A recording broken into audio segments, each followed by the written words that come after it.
Hello, can everybody hear me? Livestream, it's always an interesting experience. How's my mic? Can everybody hear me?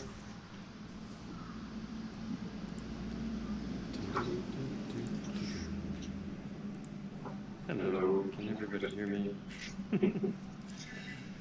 Livestream, it's always an interesting experience. Let me know if my audio is working and when I start earlier. Can everybody hear me?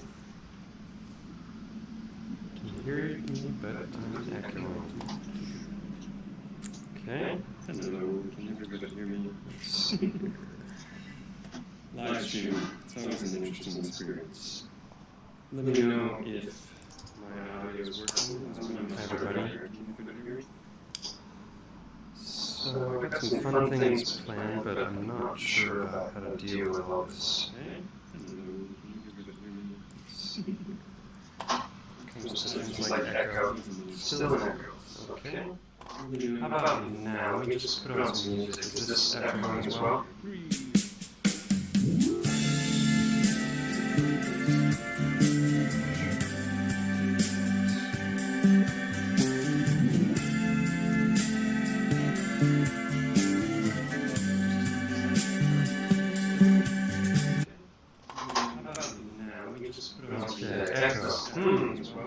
So, I'm just going to be using OBS for the first time here. Let's see if I can turn that off.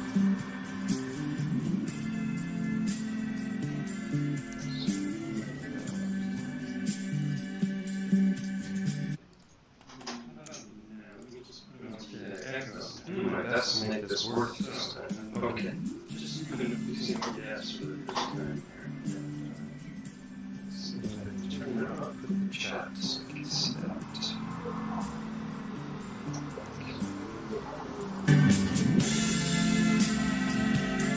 Okay, so echoing. Can you hear me now? Can you hear the music? Is it echoing?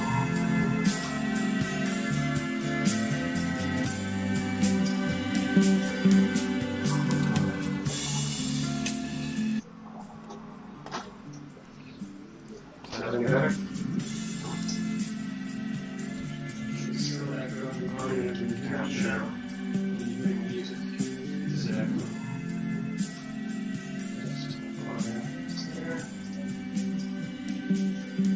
OBS wasn't hard enough. I'm trying to get it to work with 3 different cameras at the same time.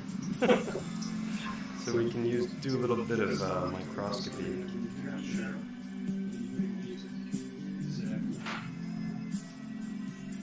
Music on your end. You heard music? Does it feel like it's coming from my computer or from the video itself? Just proper sound quality? Start to question, but there ain't none to see. And background still. Okay. Music on your end. You heard music? Thank you for helping me with this. From my computer or from the video itself? Just proper sound quality. Start to question, but there ain't none to see. And background still. Okay. You heard music? Thank you for helping me with this. From my computer or from the video itself? Just proper sound quality. Start to question, but there ain't none to see. And background still. Okay. Only more than one camera has the mic on. Gotcha. Music is not echoing. That's good. I must have a YouTube tab open somewhere. I thought I muted the YouTube tab. Ah. Thank you, Bernie. That makes sense. How about now? I'm watching. Yeah, I don't have any speakers on, and the mic's on all the other computers on. So I turned off YouTube, which was in the background. I need a third screen. Too many things going on here. All right. desktop Talkin. There we go. And let's try it now. See if this is any better with my audio quality and the sound quality. No matter where I let my head turn, seems awfully flat to me. So is that audio? Is the music playing it like the Will normal you start to question the shackles of your mind? If you let it open, and my audio level is fine? you know there's truth inside.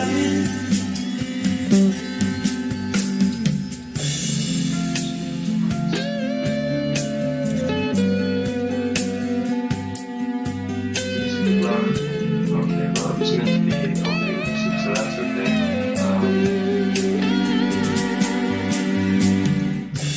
Have you been numbed into complacent? There's a way to get the Ride in circles to the end. view of the second window, that would be great. It's time to claim your mental freedom. That's going to be blocking the screen for that thing. You know it's up to you, my friend. So all you want to do is I've been searching round for curvature,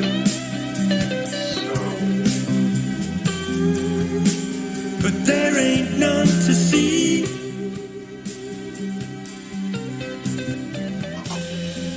No matter where I let my head turn, okay, how about now? Is that a little better levels?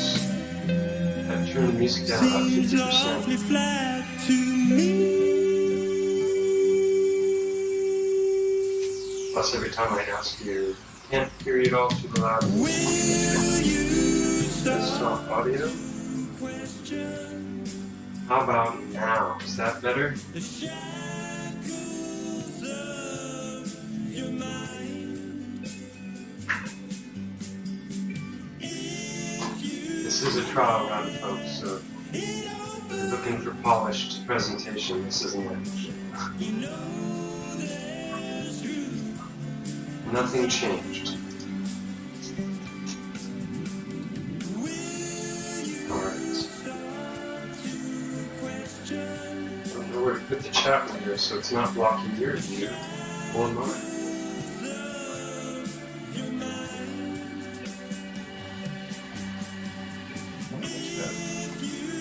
Alright. So the audio level of the video, I lower it down to there. My mic audio is at the max.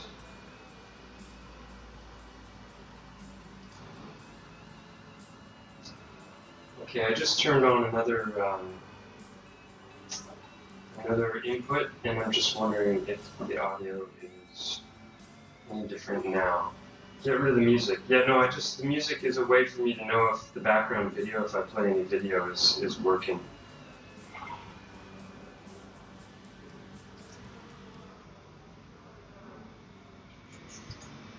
Well,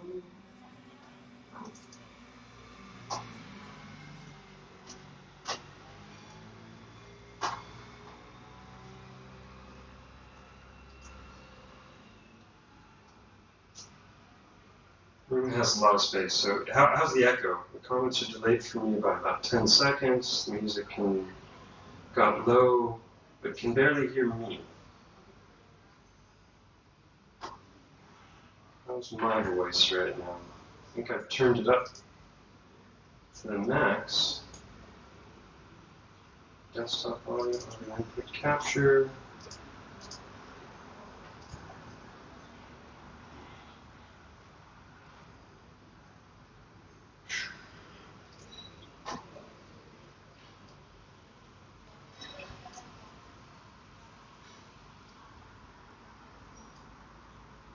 no echo now. There's also no music now, so that might be why.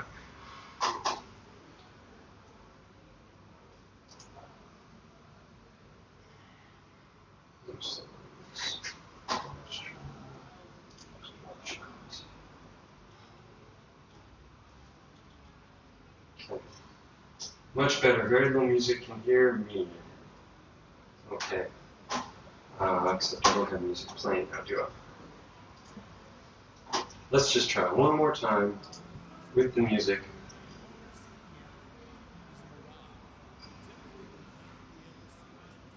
What you're seeing here is a mirage.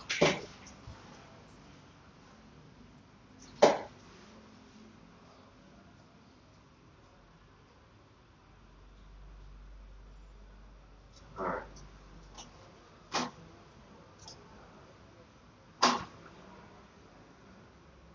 All working and sounds good. 2 thumbs up, great. Kind of weird to have the chat about 10 seconds behind. But c'est la vie.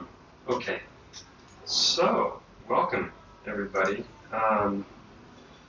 Yeah, I tried this once before and had a lot of problems with the microscope because basically what I wanted to do, let me go over to here. That's it. Okay. Yeah. So basically you can see my hands grabbing things here in the corner, and then we're going to be looking at a little bit of microscopy at some of these stones.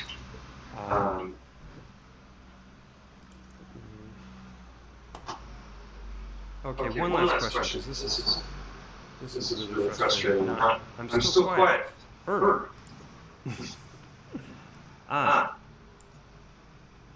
Desktop audio. That's at max.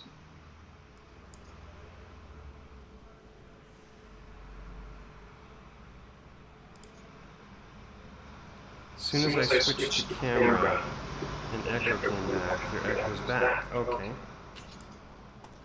So.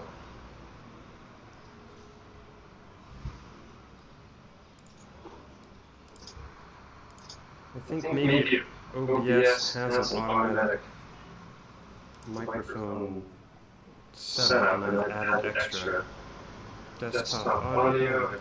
That.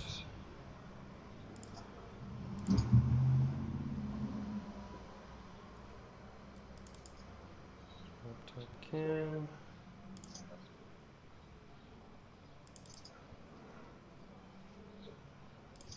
Deactivate when not showing. Maybe that'll help.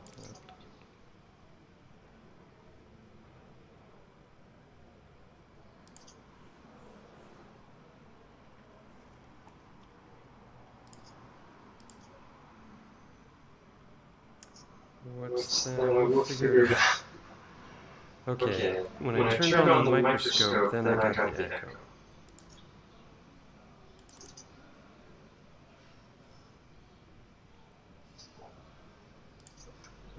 Which is really odd, because the microscope shouldn't even have a microphone.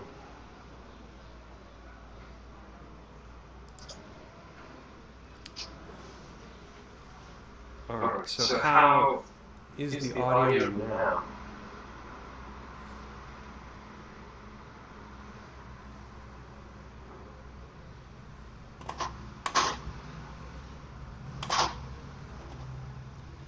Camera laptop needs to be muted and speakers off. No speakers on. Let's mute this microphone.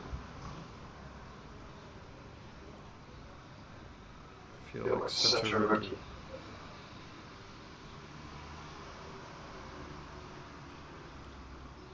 Problem is I have Spanish windows, there's all kinds of weird and interesting things, so still an echo.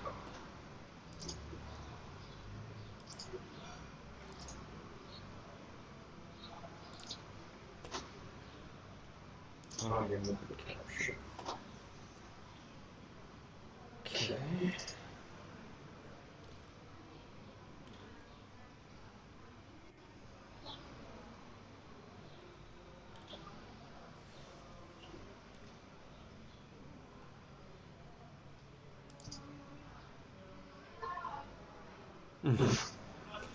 Yeah, this is not a professional live stream by any means. Okay, so front cam.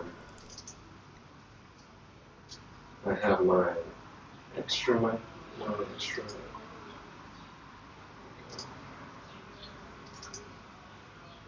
That's front cam. Extra.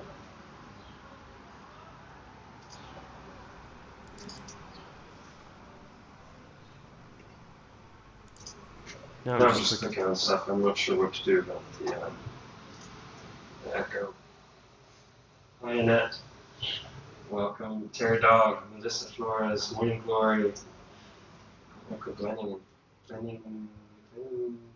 blending. It's all good. We gain pro status once the kinks are worked out. So,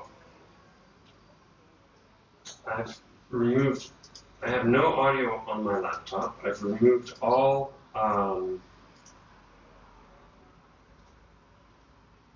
there's an audio. I'm going to remove that one too. And this one. Okay. Maybe that's the problem. I added a bunch of okay, so my levels are up. And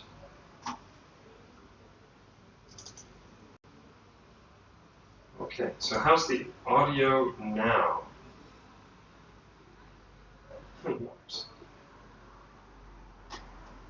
Try the music again just to see. Oh no, I closed the music. There we go.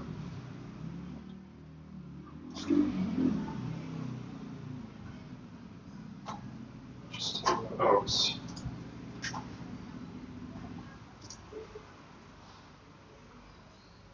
Почитаем, что же это за гора такая интересная. Название горы на Цишань означает «голова женщины Земли». Представляете, дорогие друзья, голова женщины Земли. Дело в том, что здесь необычную гору обнаружил. Здесь все фантастическое. Удивительным образом похоже на гигантский череп. Вот посмотрите внимательно. Такое ощущение, что череп на боку лежит. Видите? Глазница. Вот здесь, если присмотреться, то увидим гигантские зубы на верхней челюсти. Вот посмотрите. Давайте я вам даже сейчас нарисую, где что находится. Вот здесь, если посмотреть, то посмотрите. Да, конечно, с рисованием у меня плохо, таким карандашом. Вот здесь зубы, вот глазница, вот сам череп. И гора сама рядом называется «Голова женщины Земли». Ну не правда ли похоже? Посмотрите. Череп, глазница. И удивительно.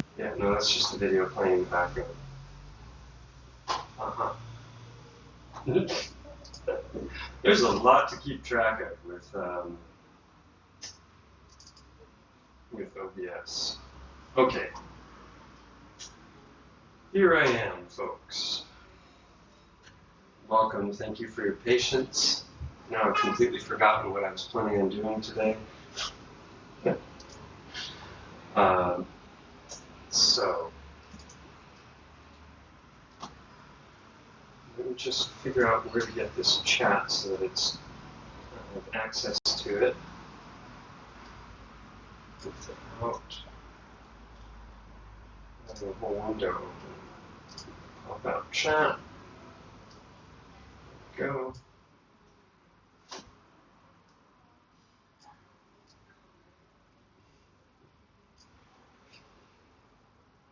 Alrighty. Woo-ha! So, learn something. You don't need to add extra microphones to each one of the scenes in OBS. That just creates echo. Yeah, there's definitely a learning curve in that. No doubt about it. My tech proficiency days are long gone. Alright, so I don't want to disturb the view with the chat, but I've got nowhere to put this thing. Any suggestions, anybody? How do people live stream, see the chat, and not block the view?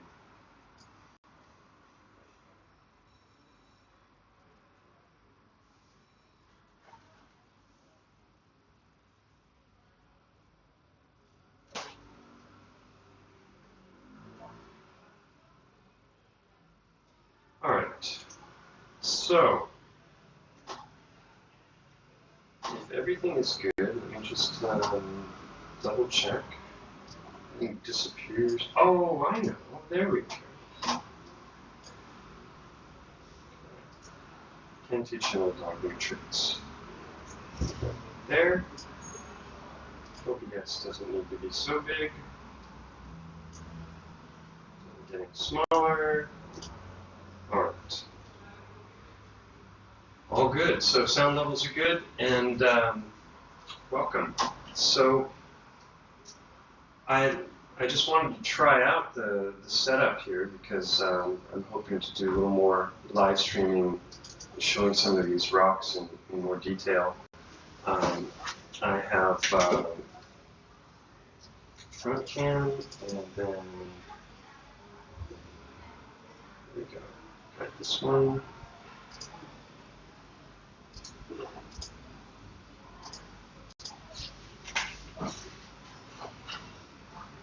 Okay, that's there. That's for the microscope.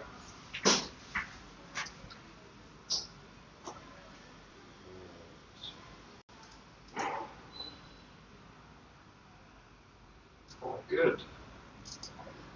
Except for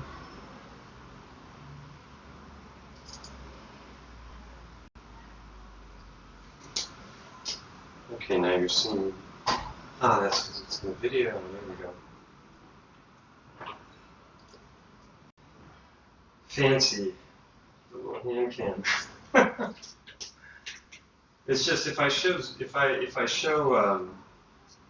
you know 500x and 1000x zooms on these rocks, and you don't have a frame of reference, you're not going to enjoy it as much as if you can see what I'm doing here. Like for example, if so first I'll just show you this one.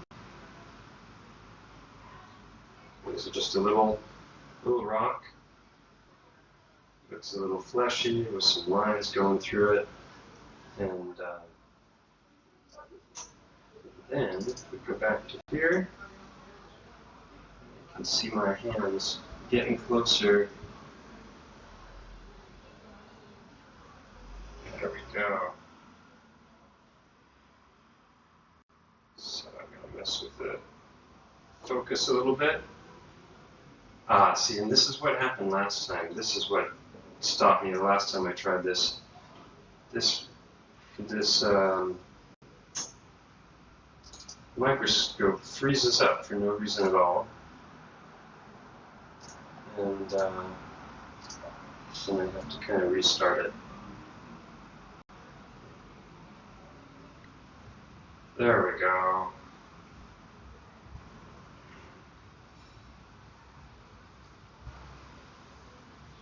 Had it better before with more focus.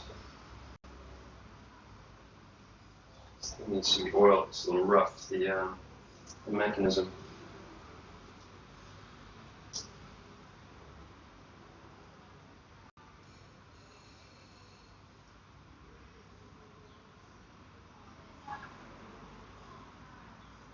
There we go. There's some good focus.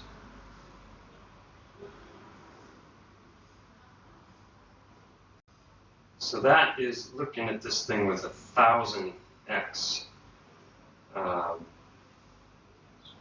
you can see it. It's a real blend of what looks to be fatty substance, meaty substance. It's all crystalline. Come on. There we go. Okay.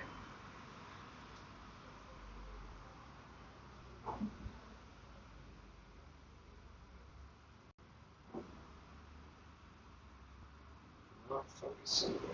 I had it perfect before, and I wasn't having to readjust at all, and now it's being stubborn and frozen.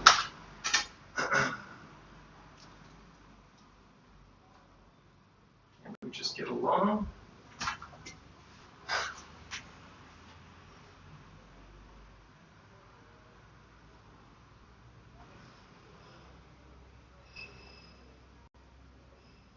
Microscope.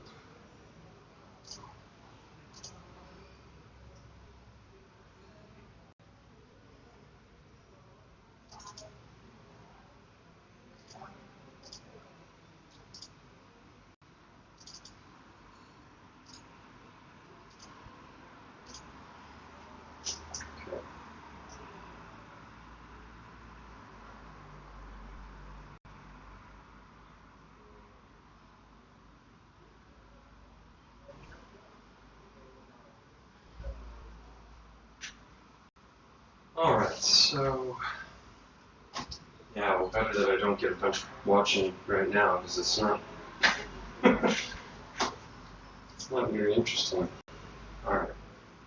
So this, I don't know what's going on with this thing. Is it overheating or what? It shouldn't overheat, it's LED, so it should be very cool.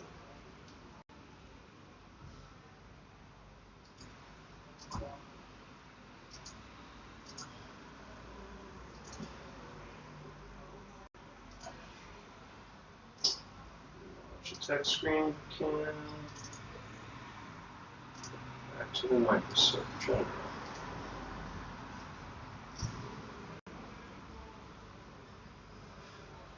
And it requires a very steady hand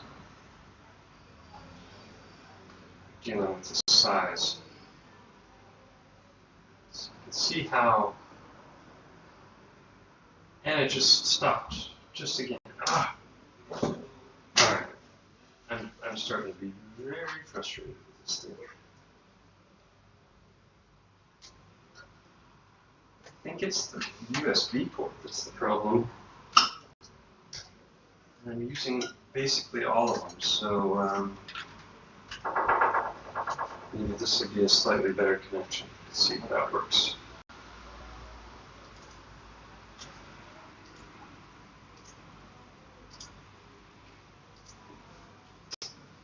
And that's not working at all. Well, that one there, that's my mouse, kind of need that. Try plugging that in.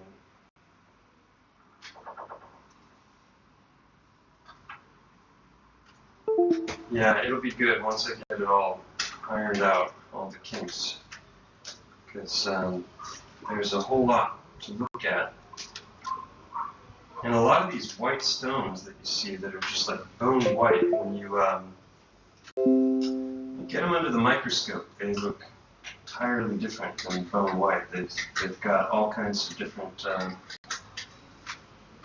bits that look like flesh and fascia and fat and blood and you name it. So let's see, is that any better? Come on, you can do it. I have faith. Except it's not showing up now at all. Well, so some water. So much for the got the sound working good. Oh, I need to be careful about setting the glasses down so I don't hurt people's ears. Live microscope, which is now dead. Can't see.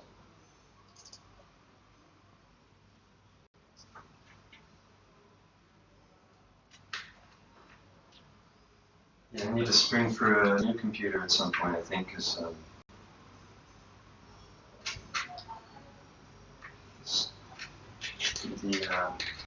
the USB ports are getting worn out, and some of the things work, some of them don't. Like the microscope is just completely conked out, grayed out, not working at all. Okay, so I can go to a wireless mic. Be right back.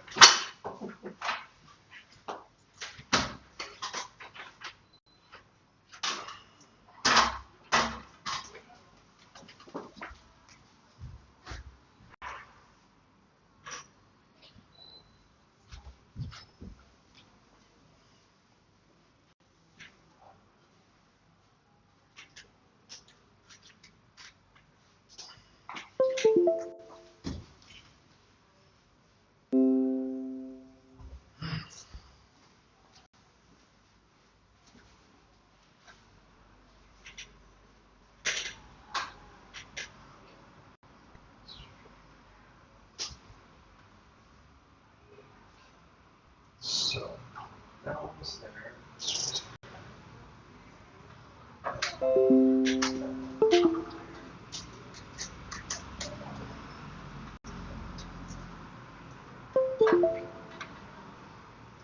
Can't tell if it's my USB hub that's a problem or the microscope itself.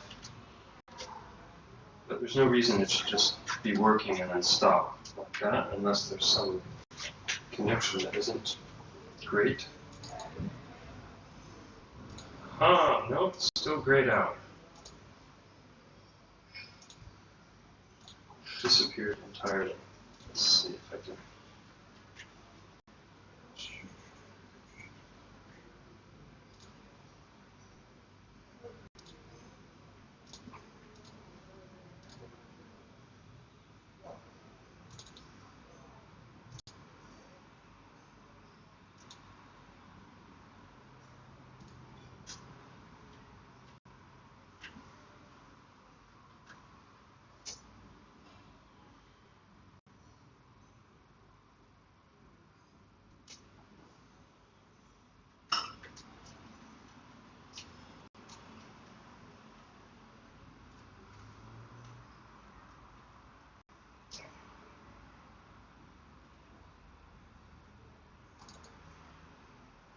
I think I got it.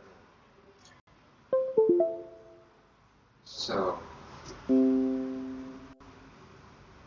setting up the device.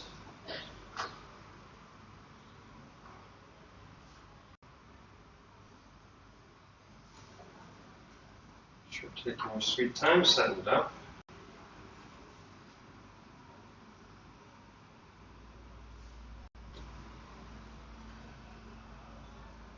Honestly, considering who owns the company, I'm surprised Windows even works.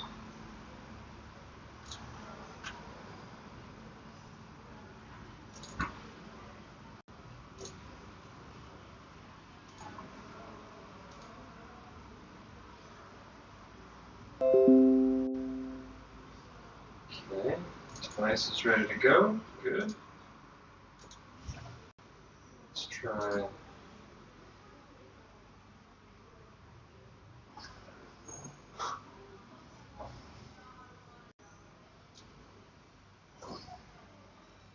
Yes. All right, I can.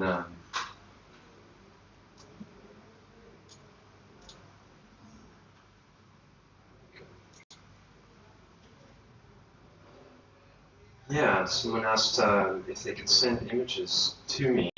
A friend set up a Telegram channel for me, so I have a main channel and then I have a chat that is. I'll post the link. I've been meaning to do this in a stream, but I haven't gotten to it yet. So here is the main chat. Oh no, this is the chat room. This is a great way because people send me emails all the time, and they fall into the black hole of email. It's just a little overwhelmed with all the tech. So that's the chat room, and then this is the main channel, which is just basically mirroring the YouTube channel, but also every once in a while I'll post some of the raw footage and the videos and the pictures up there. I don't know how safe it is as far as using it as a repository for like the bulk of my photographic and video evidence, but it seems to be a pretty stable platform in many respects. All right, let's see if this microscope is working now.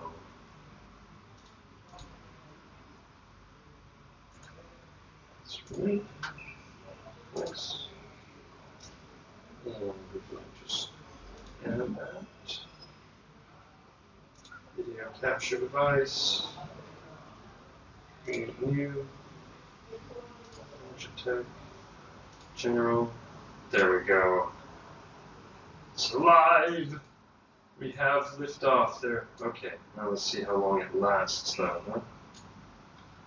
Oh, where'd it go? There, there.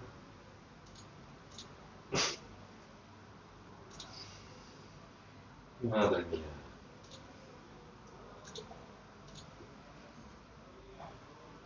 Nope.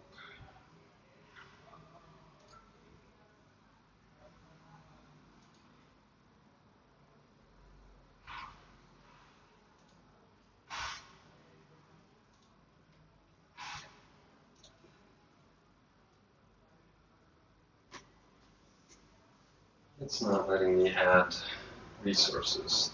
There we go. Okay. Microsoft Video Capture, that one's working.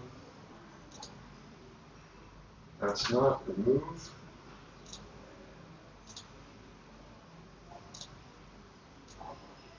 Okay. That should do it. Yay!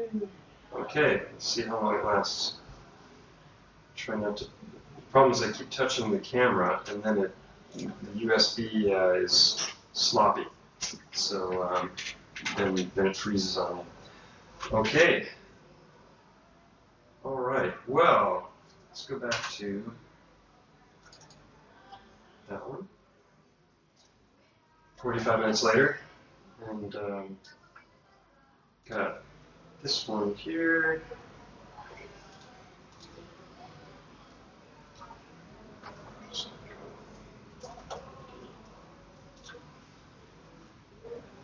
One last thing. Show you what I've set up here. Video. Looking. And it's a complex program, OBS.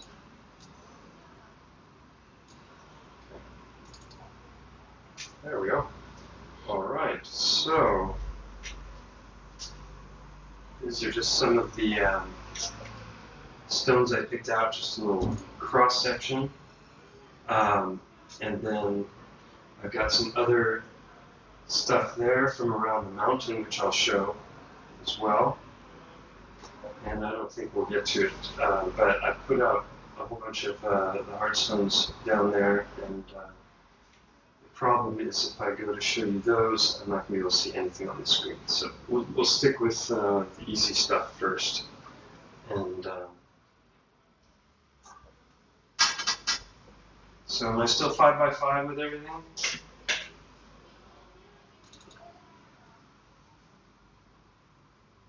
Microscopy. And, yeah.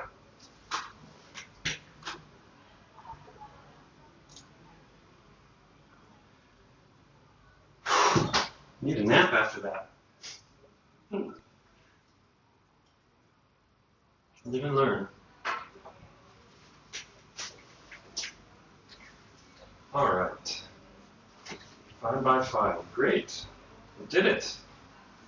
Now I just got to figure out later what I can do with the chat, because it's covering a third of my OBS program, so I have to keep moving it every time I want to do anything. Oh, thanks, Melissa. Yeah, so let's see. Should have had an outline. I was just mainly messing with things, but let's go back to this here. I have so many loose ends, and I've literally got about 20 or 30 different live streams that I could do on different subjects that are all related to biogeology, to the mountain, to the heart stones, and I've been drowning in a sea of files and file structures. I need somebody to give me a course on file management, how to avoid duplicates everywhere, yeah, it's I'm starting to get it organized, and so this is what I've been wanting to do, is just show some of these stones up close. Anyone who's been watching my channel for any length of time is going to recognize this pattern right away. It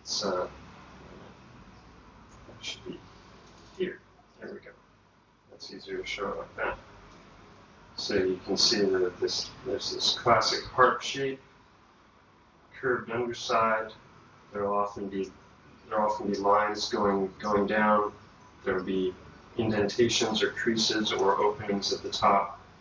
And I am convinced that this is not just random erosion, where rocks are bumping around into each other in river bottoms or shore action, and becoming like this. There's way too many specificities that are matching hardstone anatomy. So it's a harp shape. That's the most easy to spot. It's the most common.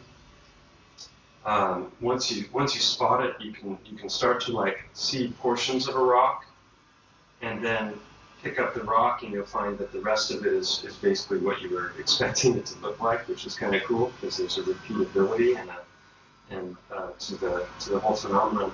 You see, this one has been broken, and when you look at it up close, wow, doesn't that look fleshy? So you've got the yellow and the red. That's your fat, your blood plasma petrifying, but also the fat of the tissues of the heart itself. I've shown in a previous video they can decellularize a heart, which means that they've taken all the blood out of it, the red blood cells. So this is that one I just showed you, getting up close, and of course the microscope has stopped working again. Yeah, that's annoying. There we go. At least now I can bring it back. Last time that just stumped me right away. So the black is going to be your venous petrified blood. The red is going to have the hemoglobin, because the oxygen is carried by hemoglobin, which has iron. And then the outer portion, this is, you can see here, if I just look at the outer portion, even though it's white, some of these are bone white, and you get up close and you can still see that it's just crystalline. You've got this white outer coating, and everywhere that's rubbed away, there's this iron-rich, bloody, meaty material underneath. So the outer portion of the heart is called the pericardium, and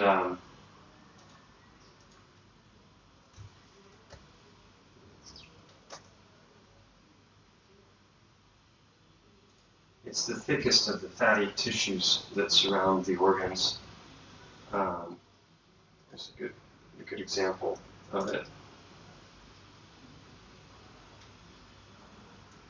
So this is what a lot of these stones still have on the outside. And sometimes they're completely bone white. This one here. You can see how white the outer portion is. And then when you get inside there, it's still got the remains of the blood and the blood vessels. And the bigger ones are more likely to have chambers. So if we look at the outer portion of this one, once again you can see that. So I'm going to get the focus going here.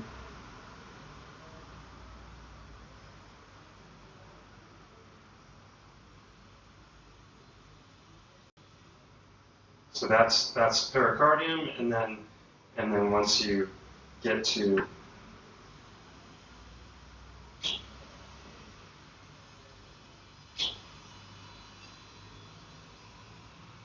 let's see how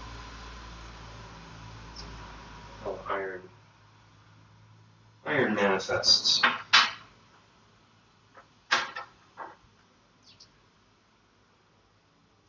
This is what I was talking about when it comes to predictability. So there's a faceted front, a flattened or inward curved back, and this one has broken off right here, and you can see how red and bloody that looks inside. This is the broken portion that I'm showing here. Oh, come on. Microscope, there we go.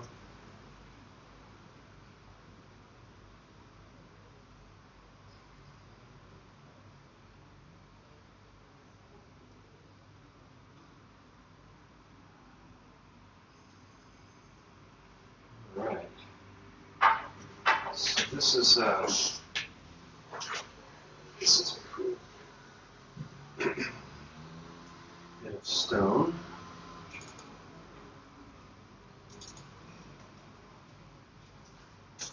So this is now getting away from the hard stones. This is looking at a chunk of the limestone that comes from the Moldgo plateau up there, and you can see the iron ore is just caked to the outside of it.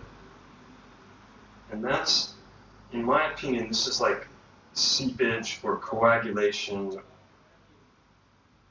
It's an accumulation, but it's on the broken side. Like if you tore off a bit of flesh, the outer portion of the flesh that's not damaged wouldn't be seeping blood, but the portion that's broken would be. And you can, maybe if the webcam is good enough, you can make out that there's little fractal lines that are going all over the place, and I believe that's the micro blood vessels. So you got a chunk of bone and a bit of blood there. What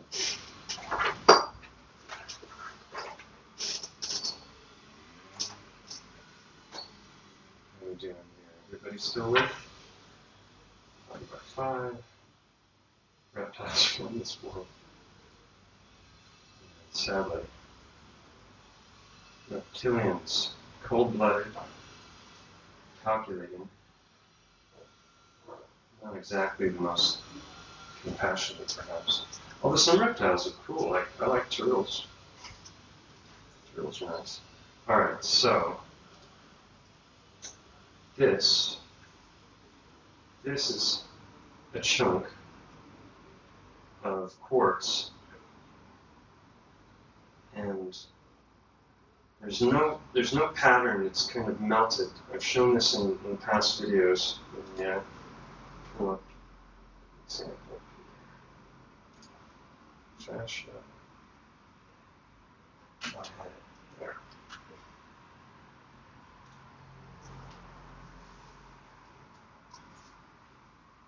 I got a Stream Deck as well, but that's really next level, where you gotta program all the buttons so you can just go between scenes, and you can have openers, and that's a way better approach.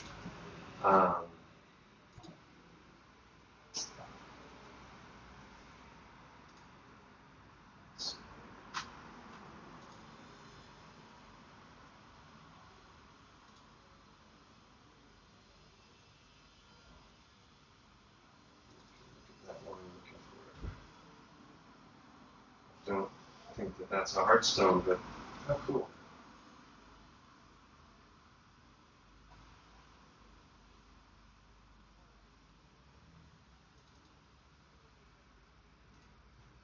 Oh, I'm just showing you.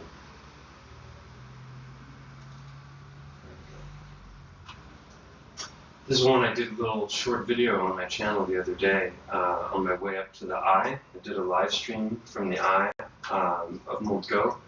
If you haven't seen that, that's a good one to watch, because I showed a bunch of things that I haven't shown in the previous the previous videos about the eye. Unveiling Titan Part 2 and Part 5 both cover the eye, and then the live stream basically made up for what I missed. So this is about, it weighs about as much as a car, and there's so much going on here. This is all limestone, and this area here is very much like a tissue. I don't understand how all this grows, but when you get up close and you can see in here, there's channels going down, and then they branch off into smaller and smaller channels. But you can see this is just, I mean, this is not something, in my opinion, that can form through some kind of sedimentary layering. This is biological. It grew that way, and they took this massive stone out of the ground, and there were pieces of it that were still left in the ground. It's quite a sight.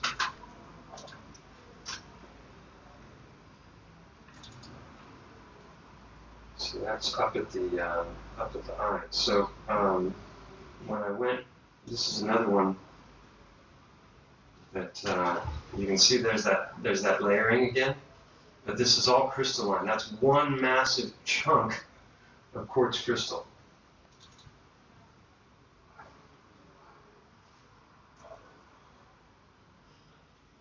And here you can really see the quartz. Again, this is about the size and weight of a car, probably.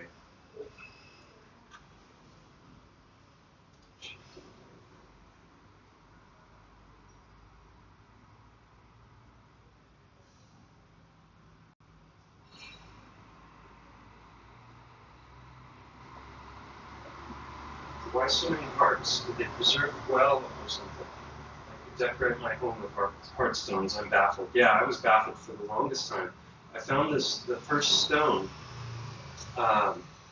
and was just amazed. But mainstream geology tells us it's not possible, because how could this heart petrify, without there being any trace of the body? And a lot of people thought, oh, well, maybe there's some kind of a ritual that was performed where they removed the hearts, but that doesn't work for me, because there's so many different sizes, from millimeters all the way up to feet, and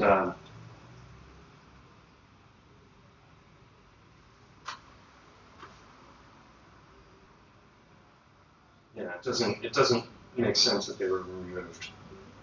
So distracting myself.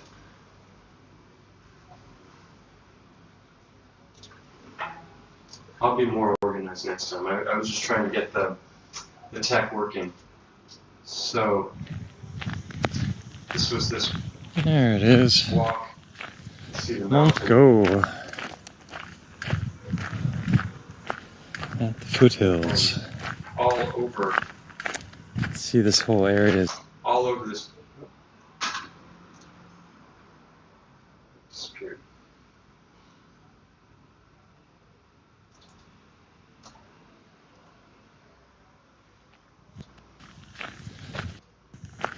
At the foothills. See this whole area. Say all over. This is all fragments of these, and then you have another kind of stone, which is the cortical bone, and that is thick, and it has very little in the way of blood vessels.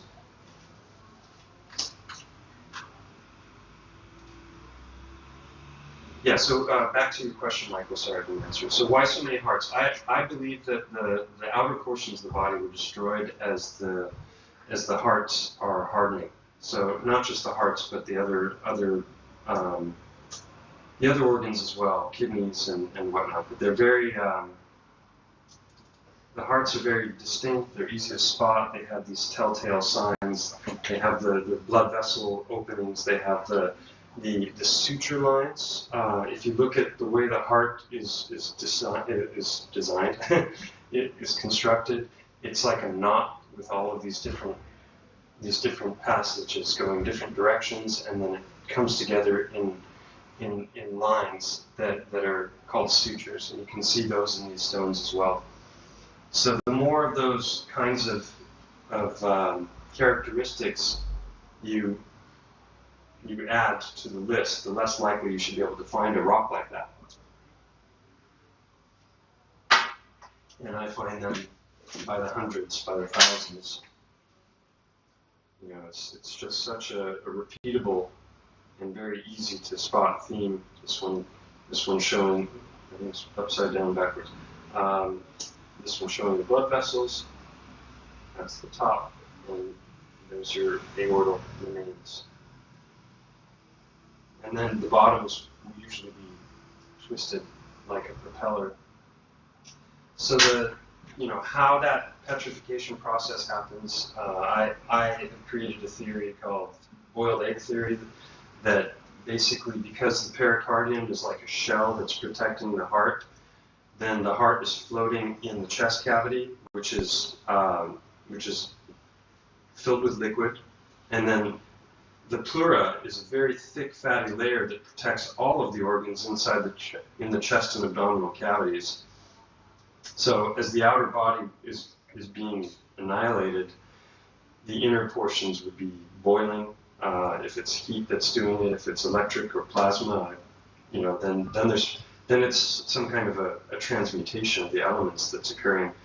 But basically, you boil an egg for 12 minutes, it's going to be too hard to eat, right? And if you keep going, and if you have more and more heat, and if you put it in a pressure cooker, if you add pressure, you need less heat for less time, right? Pressurizing things causes them to cook a lot faster. So the bones, a lot of people are like, well, where are the bones? Where are the rest of the body? Gone. If you take a big chunk of bone and you put it into a crock pot with some water and pressure, and you cook that for just a matter of hours, it's going to go down to a spongy material, and then eventually it turns to a gel. And when you see that gel, it can be spread out, and that gel is fat, obviously, that it starts to look like that. If you see bone broth, it's the gel, and then it cools down, it's going to look like this when you're done. So the outer portions of the body annihilated, while the organs themselves are hardening, and I think they harden to a point where either they're already stone by the end of the process, or at least they're hard enough to be preserved, the rest of the body is gone, and then maybe they go through what mainstream geology would call permineralization, where they're surrounded in mud or they're surrounded in different materials, and the minerals are working their way into the stone slowly. So that it may be finished off by that kind of a process, or it just may be all done by the time it happens.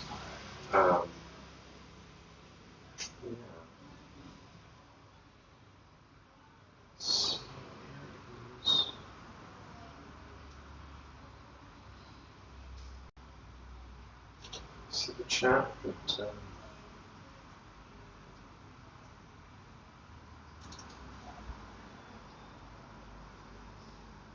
this is an interesting one. So I made a video called Slicing Heartstones, where I actually went in, sliced them, and then polished with all kinds of different grades of sandpaper, from the coarsest down to polish, and the outer white, and then when you see inside, it has a very fleshy look. You can even see the shine there, I think, reflecting off of the light.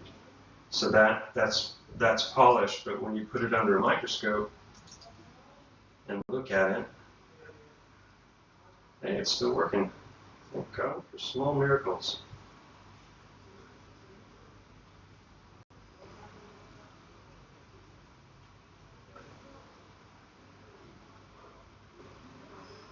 So you got all of the same components that are in our body, right? You got the blood, the plasma, the iron, the fat. Sometime I have a folder that I looked for about 20 minutes for that has all kinds of different pictures of fascia, and it's just amazing. It's identical to what these stones look like under the microscope. What are the odds? Let's see, go to there. Let's the live stream.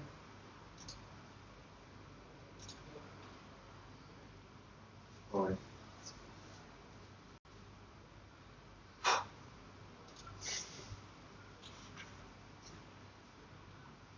Yeah, frequency-based experiments that cause plants to grow larger. Yeah, gigantism. And basically what they do is they can do it by increasing the oxygen content, but they can also create pressurized rooms. So if we lived in a realm that had a lot more oxygen concentration and pressure, then you're going to have gigantism. It's just it's a matter of scientific record at this point. Some guy did a light pressurized room. I'm not sure if he even increased the oxygen content. It may have just been pressured. And he got these gigantic tomatoes by the thousands from one plant. So I don't have any problem. And I mean, the fossil record is just filled with all these gigantic, they've got 70-centimeter dragonflies. Well, if the bugs were that big, how big were the regular sized creatures, So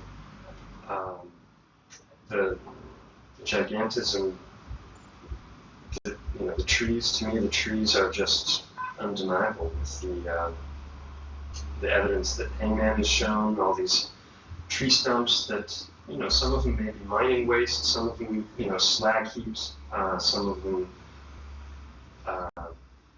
melted buildings even, because some of these areas you can see that the building still remains, right? It's all of the above, all of these different things. It's not just one of them. And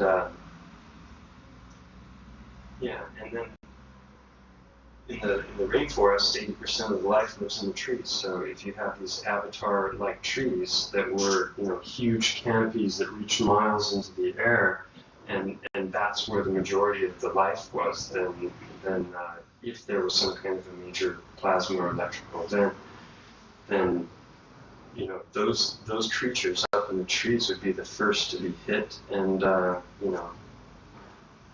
hit the ground, organs everywhere. I don't know. This is the thing. Is like when I'm looking at when I'm trying to make sense of these things, I'm looking at different ideas to explain the empirical phenomena. It's not that I came up with the crazy idea first, and then I'm trying to fit the phenomena into my wacky theory. This is another manifestation of the way in which the crystal forms. You see these bands. In fact, I've never even looked at this under a microscope, so we'll do that together right now and see what this looks like. Right here. And it's still working. The camera's still working. It must have been the USB port that was causing problems before.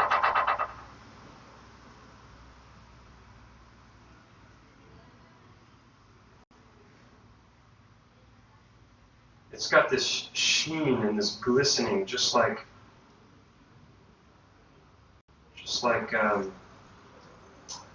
fascia does.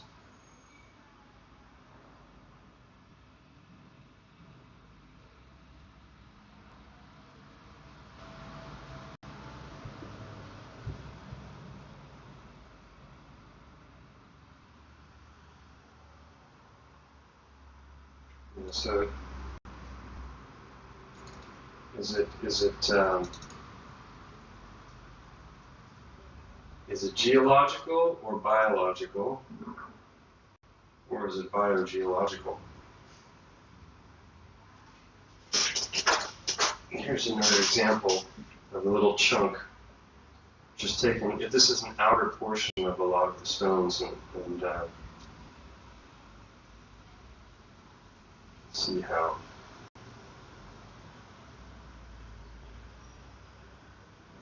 it looks like it was once alive, not just compressed life forms giving some kind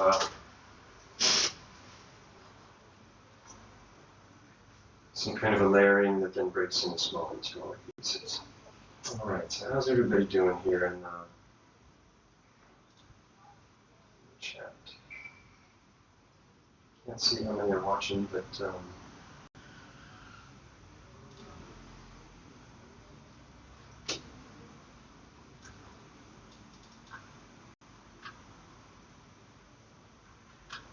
42 people watching this mess. All right.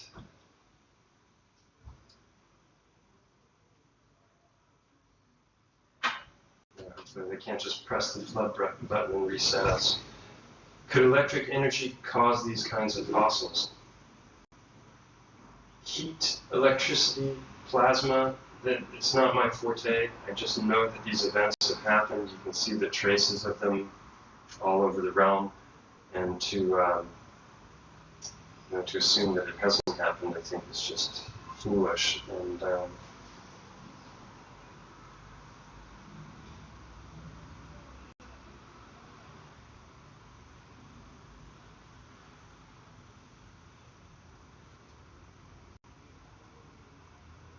hearts being shot into hearts.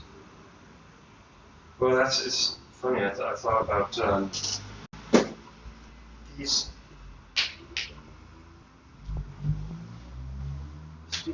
Speaking of hearts, like, doesn't this look like the kind of stone that an Indian might use for a tomahawk? I wouldn't be surprised if this is what they were tying to the sticks. They're very hard, and you wouldn't want to get hit with one of those. This is a beauty. See that curve to the underside? And there, it's like you can kind of make out the internal structure is shining through a little bit there. Oh, this is actually starting to work here. All right, yeah, I'll have an outline next time, so I won't be so lost jumping around. But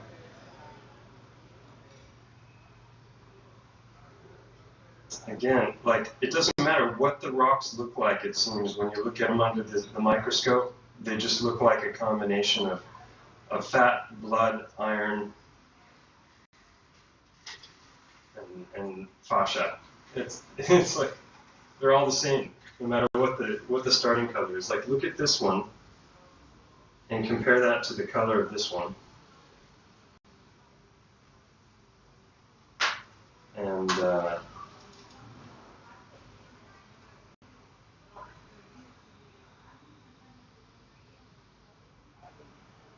this is obviously a little darker, but I mean, come on. My hands are shaking. This would be impossible for someone with Parkinson's.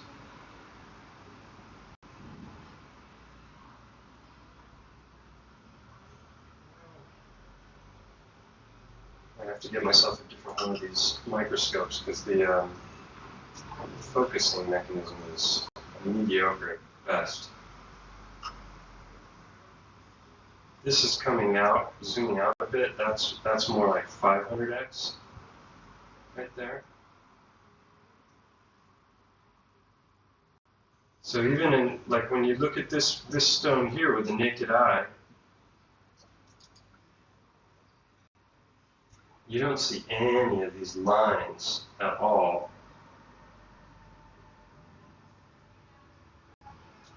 I don't know, it looks pretty dark, but when you look at it under the microscope, you zoom around a little bit, and you see that line there? That's a blood vessel.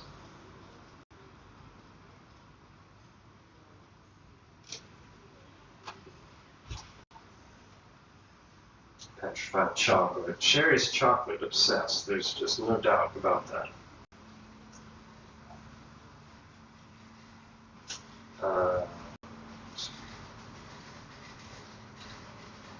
So I'll show you, I'm going to show you something in a second. Wait, wrong one. There we go, full screen. So this one is pink. That's another thing, underwater. Like when they're slightly pink like this, you put it underwater and it's going to look red.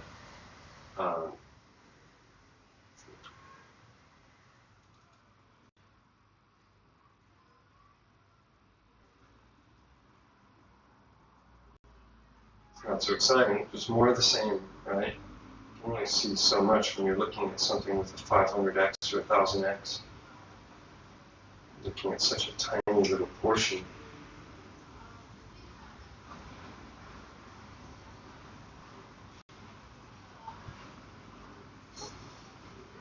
Hold on.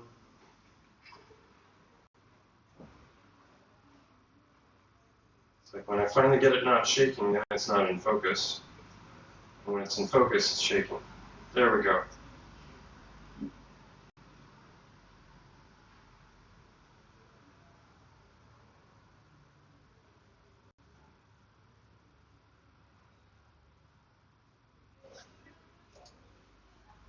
Heart's killing people. It's a horrible thought, isn't it?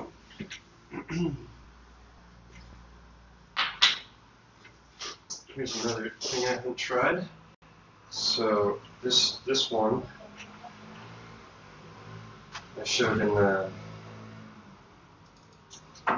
this one in the slicing heartstones video, and it's got those telltale characteristics and the creases at the top and everything, faceting in the front, and the heart shape. And then when I sliced it open, I polished this end, and very fleshy inside, even though it's white on the outside. And then also it's got the remains of, this is either like one of the arteries going through the heart. I'll show you what that looks like. Or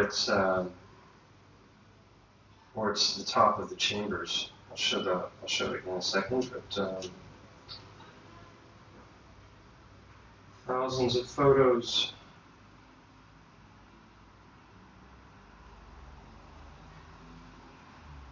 File management seminar. Oh, where'd it go?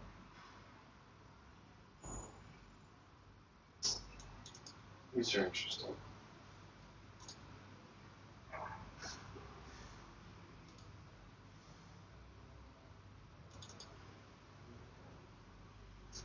So, this is a blood cell in a capillary. I mean, if you look at this and you think of this is going to be fat because this is hydrophobic, right? Hydrophobic means afraid of water. It repels water. And then on top of the fat, then you get a micro-thin layer of structured water, which is this fourth phase of water, which is helping everything glide real nicely. And then the plasma itself, blood plasma, is made of long-chain fatty acids. These are not going in order. 1 second.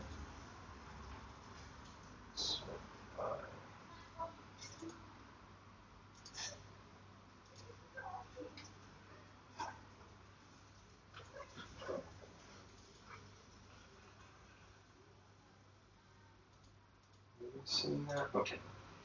All right. So this is a place here in Spain that looks utterly amazing. Was that formerly a building? What was that? Is that a wall? How does something like that form? Just through natural geological events. This is what I was looking for before. So if you think about this particular blood vessel right here, and then you look at and you think about the fact that the blood vessel is made out of fat, and if fat is going to crystallize, it's going to become quartz, and that's not my wacky theory. I mean, if you take blood plasma and you remove all the water from blood plasma, then you get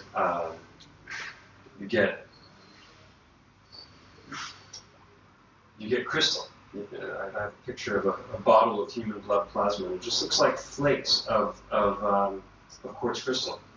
So going back to this one, and yeah, Bernie, plasma, structured water, totally. It's beyond the beyond, as my dad used to say. That's his soul. Okay, going back to the microscopy here, this is, you can see there we go, that's good. So that's the either the coronary artery or something, like I was showing you in that other picture, that picture there. Oh wait, there. And then you just look at that now, microscope.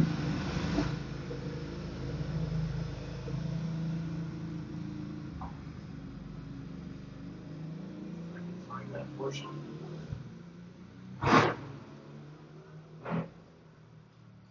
Easier said than done.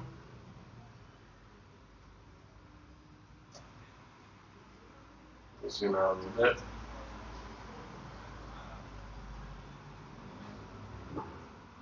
There we go. So that is, you can see as it goes down in there, it's really just lining. It's lining that space, and I found this microscopically, and it's all fractal. And I found it also on the mountain.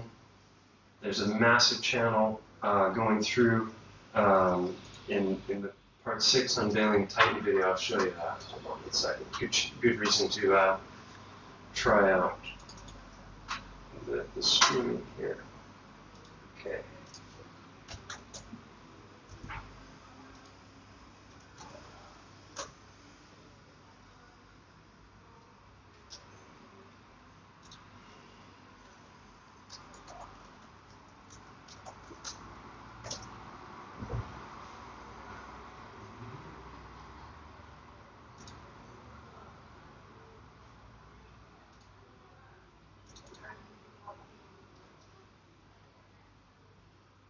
The rest span looks like this. They are literally everywhere.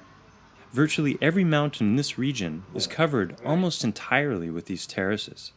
The vast majority of them are no longer even being used. This region is incredibly lush, even today. But it's hard to fathom how it all must have looked during Moorish or Roman times when this region was in its heyday. There it is, right there. Okay. So thinking of the fractal nature of blood vessels,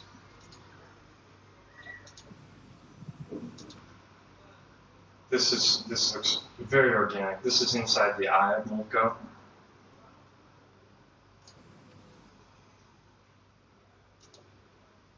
That's what it. Can you hear the sound of the video?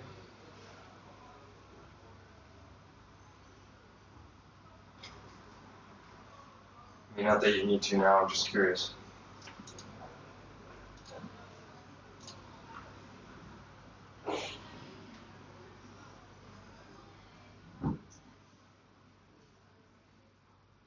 Might just be you, electronic paper rest.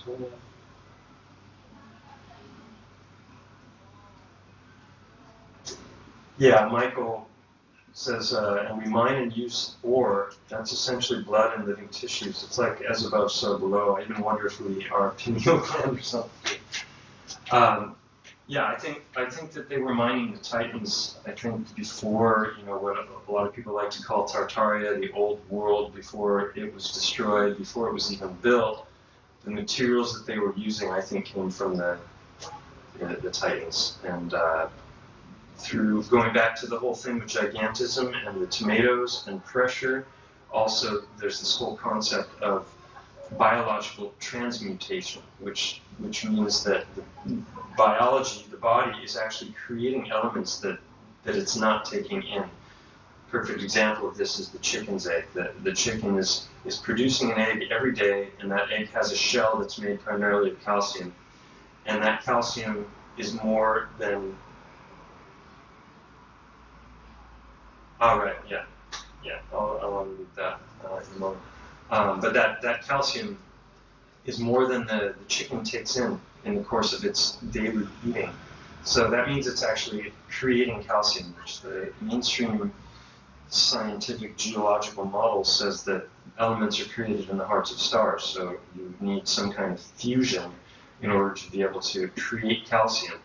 But chicken seems to know how to do it. I don't think they're carrying around nuclear reactors. Also, they did a study where they were looking at a tree inside of a room. It got sunlight and water, and they weighed it all beforehand. It had its soil. They knew exactly how much everything weighed. And I don't know how long, whether it was over the course of months or years or whatnot, but this thing with only water and I don't know if it was distilled water or not, because obviously if it's not distilled, it could have absorbed some of the elements that are in the water. But if they gave it distilled water and sunlight and that was it, then it shouldn't have gotten any bigger, even if it grew. It should have been consuming the materials around it in order to grow. But instead, it's taking water, light, and what little is in the soil, and it's getting bigger and bigger and bigger. So that is another thing that suggests that the transmutation of elements is possible. Plasmid blood and monatomic plasma state elements undergo transmutations within the biology of cells constantly. Yeah, I'm right on board with that, Bernie. So this is what I was talking about before, the fractal nature of blood vessels.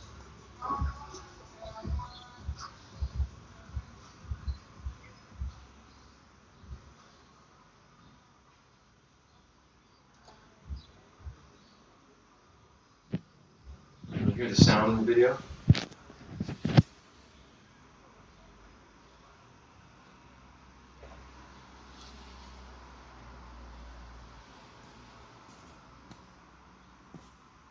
I've unmuted. It's on max volume.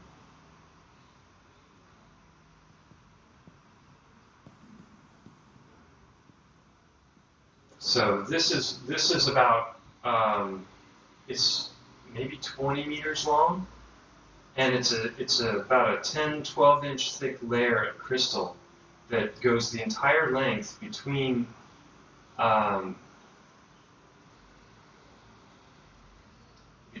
two caves that are on the north side of Old Go. No video sound. All right, well, you got me instead.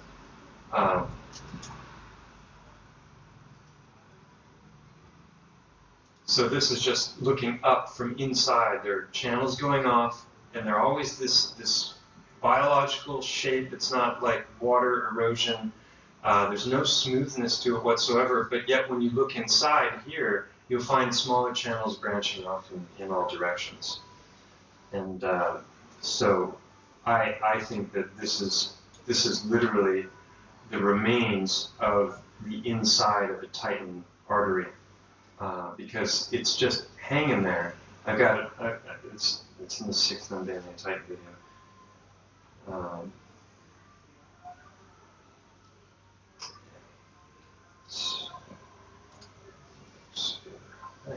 I have literally thousands of things to share. So this is an example of what I was talking about before.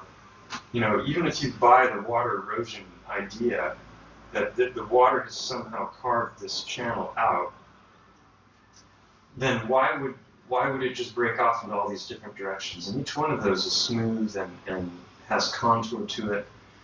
They tell us that limestone is bone, which is very interesting, right? That limestone, according to the mainstream geological model, is actually consisting of mollusks and shell and coral and exo and endoskeletons. And all of that is compressed into a layer and then eventually pushed up by tectonic activity. And I'd like to know how all of this could happen. When you look up limestone on Wikipedia, hopefully you're seeing what I'm seeing still. Yes, you are. If you look up limestone on Wikipedia, I'll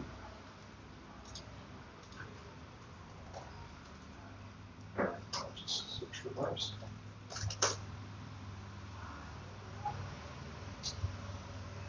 So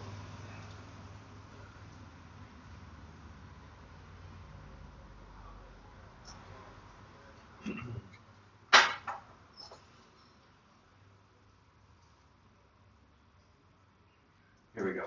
Accumulation of corals and shells in the sea over 540 million years, right? And they say it contains fossils. And in fact, I had a geologist see one or maybe a couple of my videos, and he went after me and saying, "You are retarded. That you don't know the first thing about limestone. Limestone is made from crushed shells and all these things. And if you had looked at these rocks under a microscope, or even with the naked eye, you would have seen that there's traces of the shells and the mollusks and whatnot there. I'm going to show examples of that in a second. So I went out with a microscope and proved him wrong. There was absolutely in all of this limestone that I'm saying is Titan bone. That's all over on Moldco and around Moldco and is Moldco. There's no trace whatsoever. You might find the remains of seashells on the ground or in the mud, but it's not embedded into the stone at all. And I've looked around and I've not found any explanations for how this Swiss cheese-like limestone comes into existence, because that would be an interesting thing to know. Here they're talking about karst, and they're saying that water is eroding away at all of this. And as we know now from Paul Cook's fantastic work, much of these megalithic blocks are actually geopolymer. So they're saying that they're limestone and that they were carved, quarried, and then transported and lifted and placed. And that's never made sense to me unless they had some kind of anti-gravity devices. But what's far more likely, and I think Paul Cook is proving it in spades, is that they basically took other limestone, crushed it up, and then transported it in one way or another. And it's a lot easier as a liquid or as a powder to bring it where you want, and then you form it into a mold.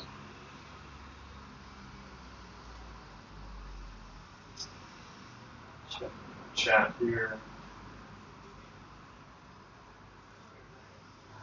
Sound perfect. Dragon fairy tales. Okay, so anyway, biology or geology? That's the question, right? Is it? Maybe it's biogeology. Let's see what else I had. Go through here.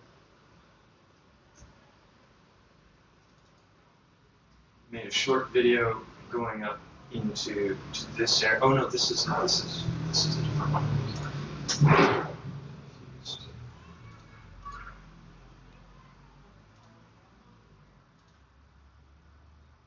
That's something I want to bring up. So a lot of people have sent me pictures of these stones asking if these are also heart stones, and I don't believe that this is the case. I think that these are examples of rocks that have broken off of larger structures, and then they've rolled about and become this. You have all kinds with that looks like heartstone there. Yeah, but there's no traces of the other telltale biology that's related to hearts. It's just the white lines. So I don't know exactly what's going on with those. Somebody brought up pudding stone the other day. I had never heard of it. This looks like a geopolymer to me. In fact, this is how it looks normally. And that just screams geopolymer. Because here you have the substrate, and then these are what I believe are petrified organs that are just mixed in for good measure, and then they've hardened in that fashion. So then they take chunks of this, because the substrate between is very hard also, so it doesn't just crumble, and they're able to polish it, and then they get this really nice shiny pudding stone. So many incredible minerals.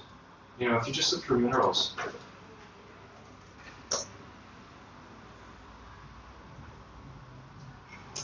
images, I mean, the kind of stuff that nature produces is just mind-boggling. And I think it makes a lot more sense that a lot of these things, some of them are growing. You can actually witness crystals in the process of growing under a microscope in the laboratory. So it's not that I'm saying that all of these grew inside the bodies, but I think that the bodies are creating a tremendous amount of this. Talked about that before with gallstones and kidney stones and possibly lymph nodes. These different kinds of stone, you know, the luminescent ones, you can see when I look at just these white, dull rocks under the microscope, they've got a sheen to them. They're actually shiny at the microscopic level.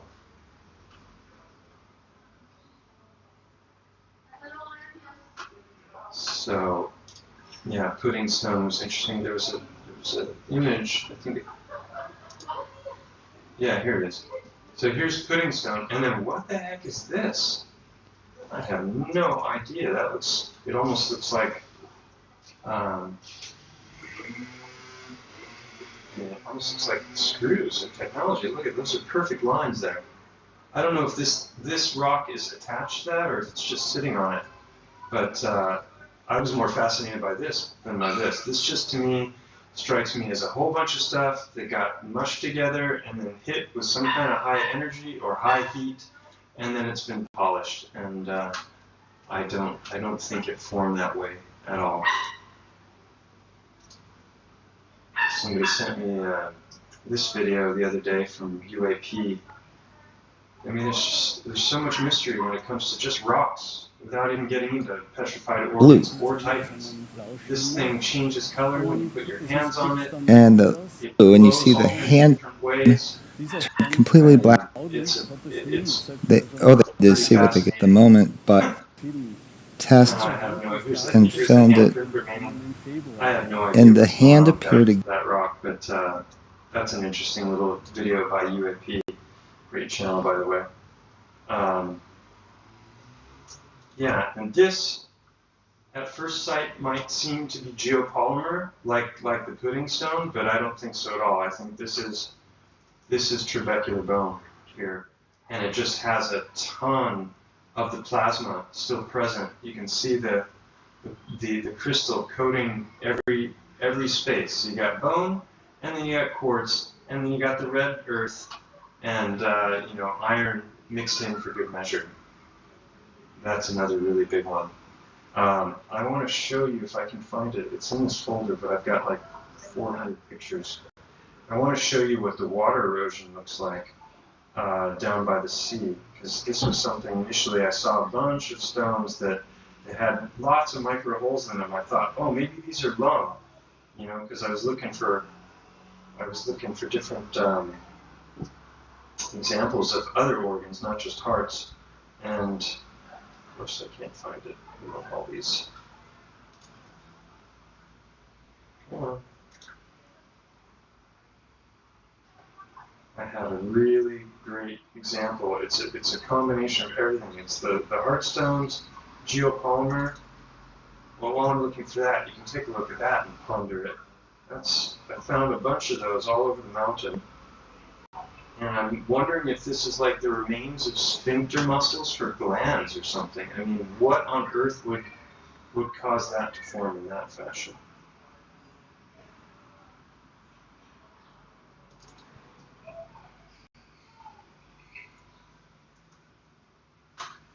Here as well, I've got this nice lines of tissue, and then look at the way this is just, it looks like it's just melting down. And this here, this looks like it might be mud, but this is super hard, super hard.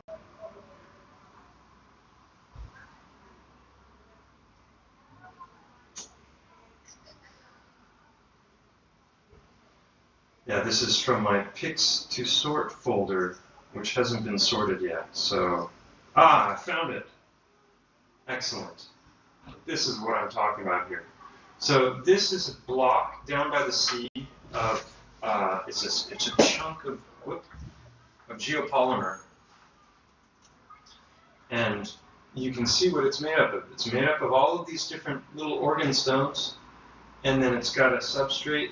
And when I did a live stream called BIOGEOLOgy Walk and Talk. It was the first live stream I did it with my phone down at the breakwater, looking at a whole bunch of big geopolymer blocks and also a bunch of what I consider to be native stone that is very likely chunks of different kinds of flesh or bone or meat. But here, this is all worn away from the erosion from the high mineral content seawater. So these aren't lungs. This is just what happens when it's down by the sea. And check that out right down there. There's a little heartstone. That's the back side. You can see how it curves in. I didn't even notice that before, but that, if I turn that over, the front side would probably be faceted, and I would expect to see some kind of a indentation or a crease, or at least a discoloration at the top. Doesn't always happen, but the frequency with which it happens is just unreal. So this is one for you, Paul Cook. Take a look at that, huh? This is what geopolymer does over long periods of time when exposed to seawater. Showed this in a live stream.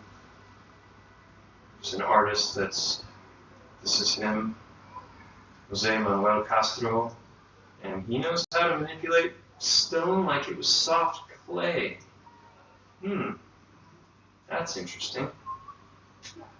Might it have been geopolymer to begin with, and then he just kind of bent it the way he wanted it, and then somehow it's set, whether it was just by time. You know, we have, they use geopolymers in our mouths now. Like, they're no longer using mercury fillings in a lot of places. They're using plastics. And it's soft, and they can shape it as much as they want until they hit it with UV light. And then it hardens within a matter of seconds, really. You can eat on it within a short period of time. That's our dog Nova. Absolutely sweet dog. Mushrooms. And look at that. That's blood plasma caked to the outside of Titan bone. In my strange world, anyway. Don't take my word for any of this stuff. Go out, check yourself, look at these findings. That's a mushroom. Pretty weird mushroom, huh? Nova. This is a cave I have yet to fully explore up on Old Go. I'm just going through random pictures at this point. I have a whole video I'm going to do on just caves, because there's a lot of things I've discovered about them that tie into Titanology, and crashed out. It was a hot day. And there's another one of those. Let's see.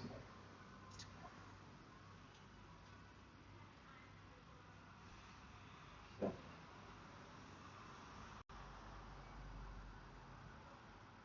Thank you, Charles Scheidel. Love your work, Mike. Thanks for all your efforts, truly. Pete's Dragon, Fiction and Invisible. I posted something, oh no, I had to take it down because it cropped the, couldn't get the whole picture on the community tab for YouTube to share a couple of posts from Analog, some like a 100-year-old article from a newspaper talking about, I think it was like a 200-foot long dragon that they found underground, and it was perfectly preserved and intact.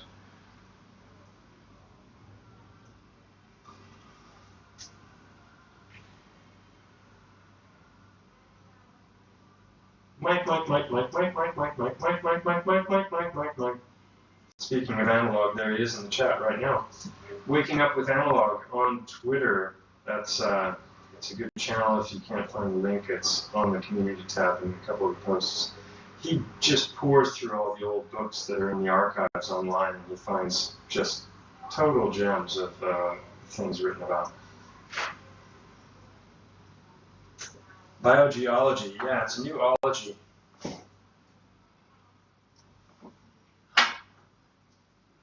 And Titanology as well. Hey, Ian. So, I haven't been following the chat. I don't know if there have been any donations. I talked in my last live stream about buying a 360 camera to go up like to the eye and film it so that you could watch a video where you can actually drag around and see from all directions. But it's unfortunately very fisheye.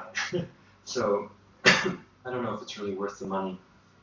I was talking with Paul about it. He's got this drone that he's using that's amazing. It's like 350 or 400 euros and high def. And yeah, so any donations coming into the channel for a while, I'll just put towards that if people want to contribute. Let's see what else we have here. There's another one. His glands are my take, like some kind of an opening that is adjustable. Cash App, Illuminatu. Oh my gosh, 33%? What a surprise, huh? Never would have guessed they'd take that number.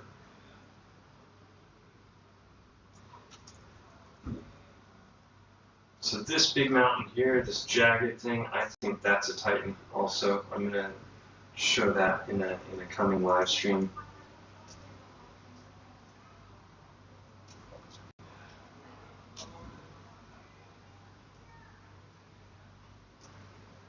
I learned a word from Paul Cook. This is rendering.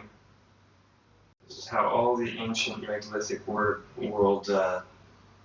looked. They made their geopolymers and then they rendered it.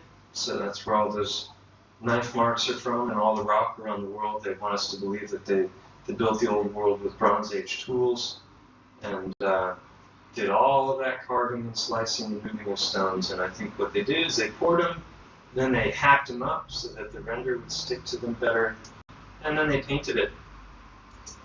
And this is originally what I was going to show today. I was going to make a little video, but I'm between video editing software right now. I was using one called VideoPad that's just agonizingly slow, and Paul turned me on to another bit of software, Movavi, and it is like lightning compared to what I've used in the past. So it's going to make video editing a lot easier.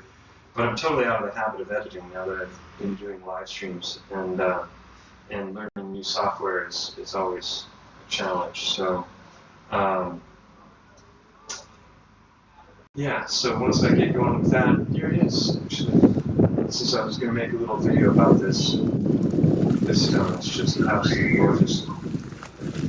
And again, when we get a good look inside here, right there, where'd it go?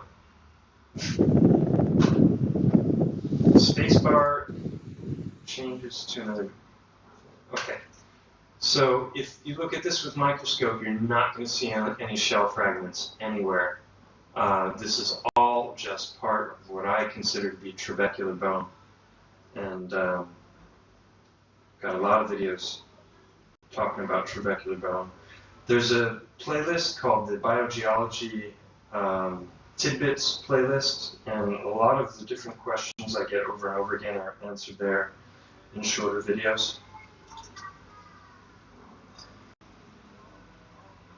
Another example of lots of quartz just mixed in with all of this limestone and filled with channels. So you've got the iron ore, you got what I consider to be the plasma, or actually when it's parallel lines like this, I think this might actually be some kind of tissue, that's maybe coating the inside of the trabecular bone, or is part of ligament or tendon, or perhaps even nerve. All of that fat, I believe, is petrifying to plasma in different ways. There's a 5-leaf clover my son found. How about that, huh? 5 leaves. Don't find those very often.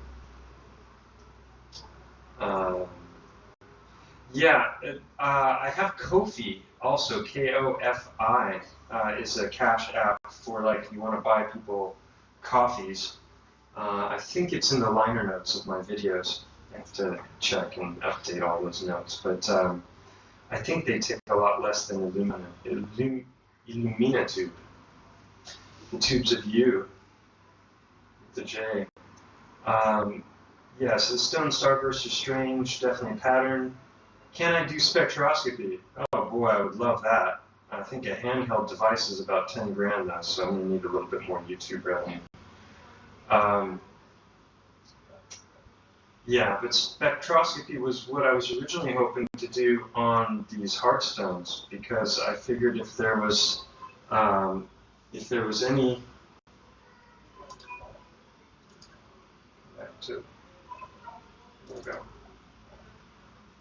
was any truth to what I've been saying about the heart stones, then even if they've undergone some kind of transmutation during the petrification process, there should be some kind of parallel in the periodic table of elements. And what I mean by that is that if you took the chemical makeup of a heart, so all of the different atomic structures that are in a heart, and you broke those down by percentage, then you could just kind of look at a graph and like, oh, this is what a heart's made up of. It's got X amount of iron, X amount of this, X amount of that. Well, if it's gone through some kind of petrification, I don't anticipate that the DNA is going to be preserved, but perhaps. So a lot of people have asked me about DNA tests, and I don't have the money or the means to do them, but if someone comes up with some cheap examples of how I can get that done, that would be great. But I'm doubtful that a DNA test, even though Roger Spur talks about it in every video he's ever made, I doubt a DNA test is going to yield much from these stones, because I think they've undergone such a either heat or electrical transmutation. And so I was going to say something else about that, but lost my train of thought. What was the question?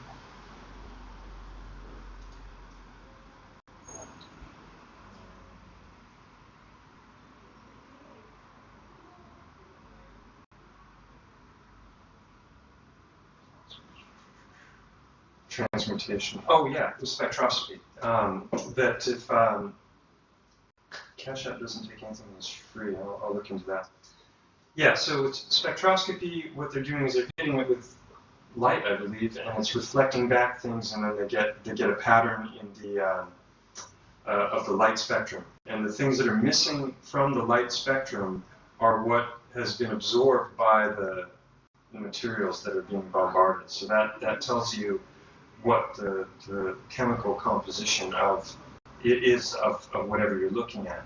So I'm guessing if you have a heart that's flesh, and then you have a heart that's petrified, or you have a petrified heart, and you do spectroscopy of both of those, there's probably going to be parallels, but it's not going to be the same. It's not going to be like, oh yeah, it's a heart, and that's where somebody like Lenny Time, who I've got a couple of conversations with him posted on my channel. He's a PhD molecular chemist, and he's looked at my research, and he thinks that the things that I'm saying are very plausible, and has different theories about how this transmutation could occur. He's looking at cold fusion of different types. So it'd be interesting for Bernie and Lenny to get together for a conversation. Maybe he'd be interested in that. So I've been blabbering now for a long time. Anybody have any questions, anything they'd like to ask before I start to wrap this up?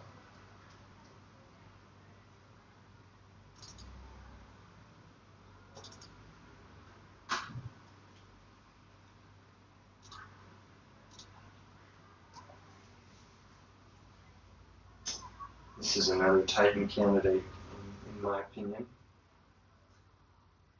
Very fascinating area. That's it from a distance. Maybe not. Maybe it's just some kind of sedimentary layering that got pushed up by tectonic activity and still managed to like preserve the stone while curving it.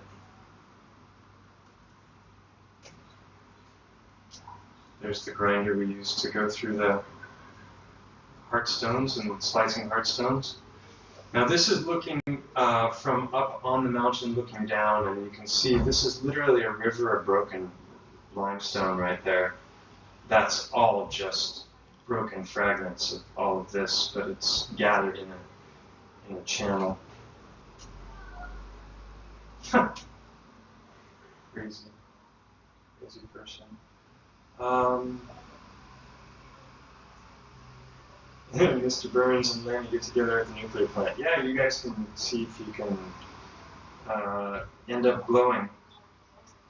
I sent my email address to Campbell for you through Skype, Bernie.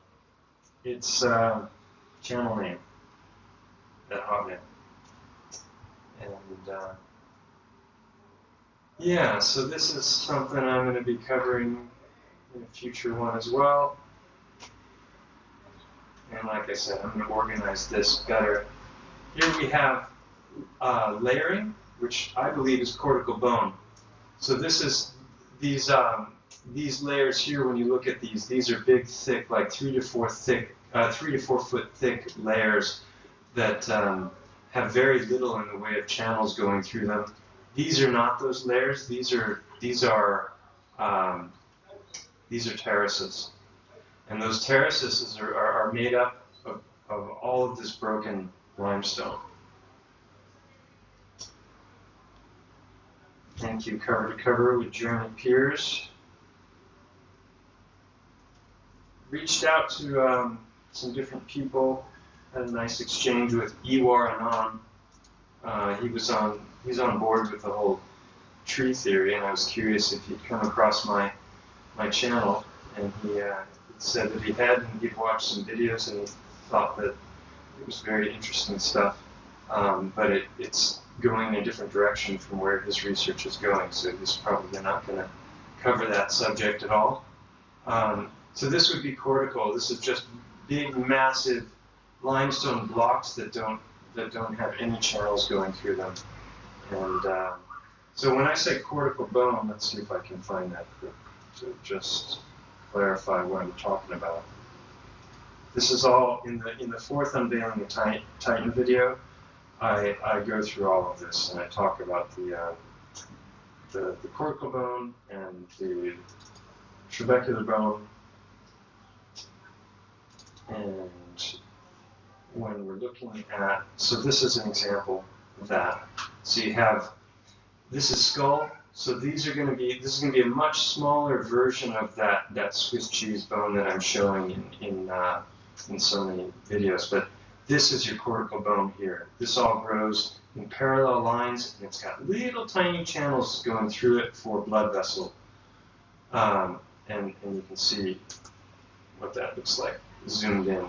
So when you go up on top of the mountain, it's got the exact same thing, but it's a much smaller version, which from what is further down. And I think that's just because of the size difference between the trabecular bone that's in the long bones of the body.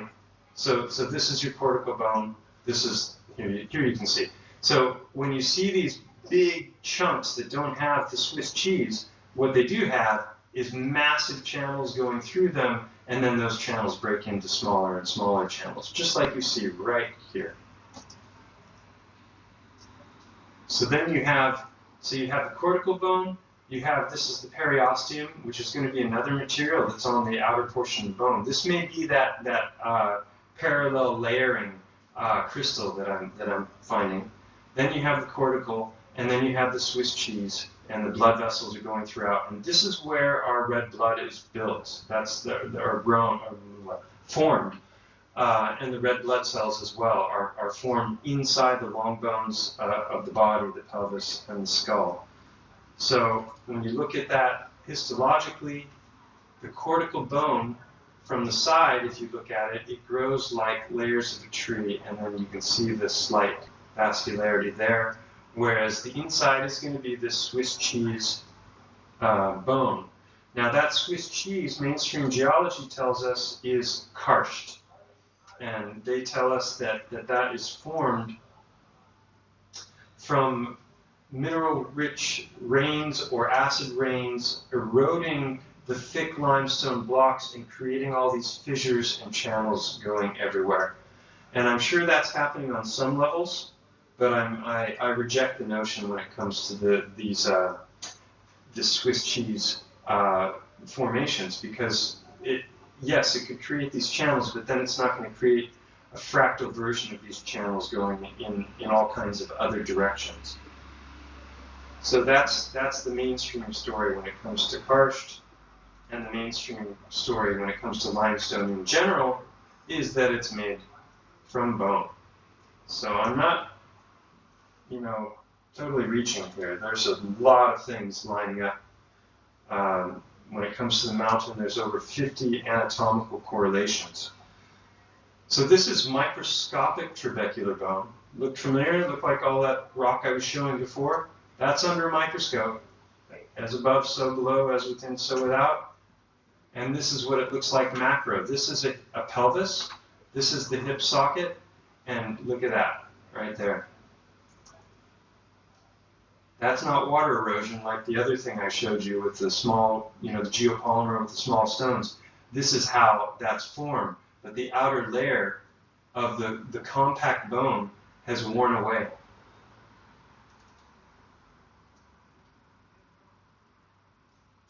This is petrified bone.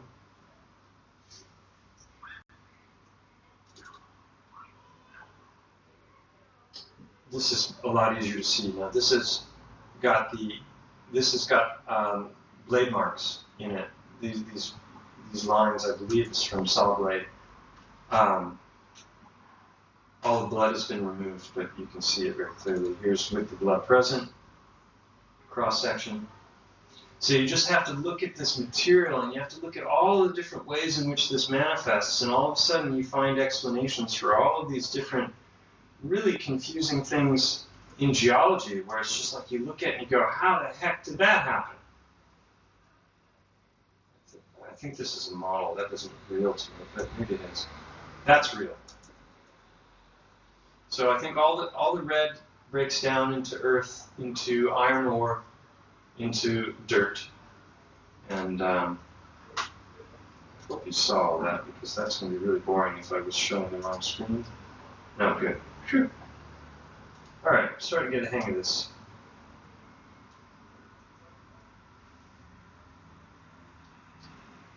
All right, so I'll go back here, see what I've missed with you guys.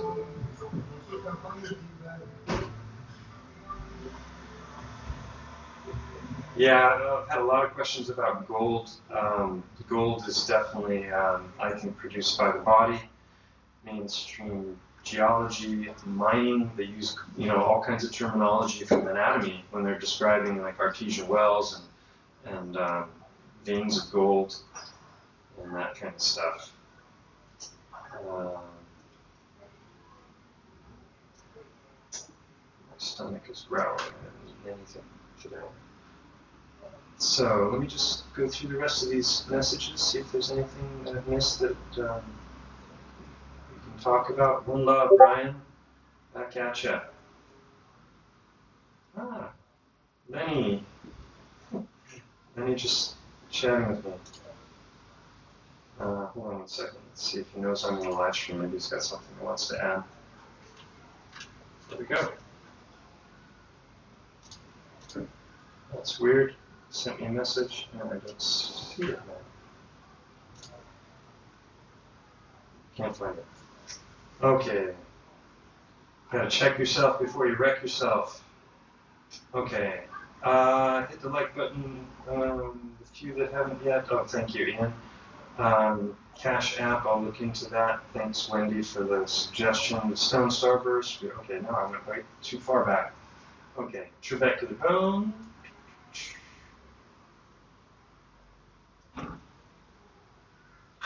Can't read this fast. Eugenie retrospectrology. Thanks, Bernie. Okay, folks. I think I'm going to wrap it up here because I've got family that wants to do something as well. There we go.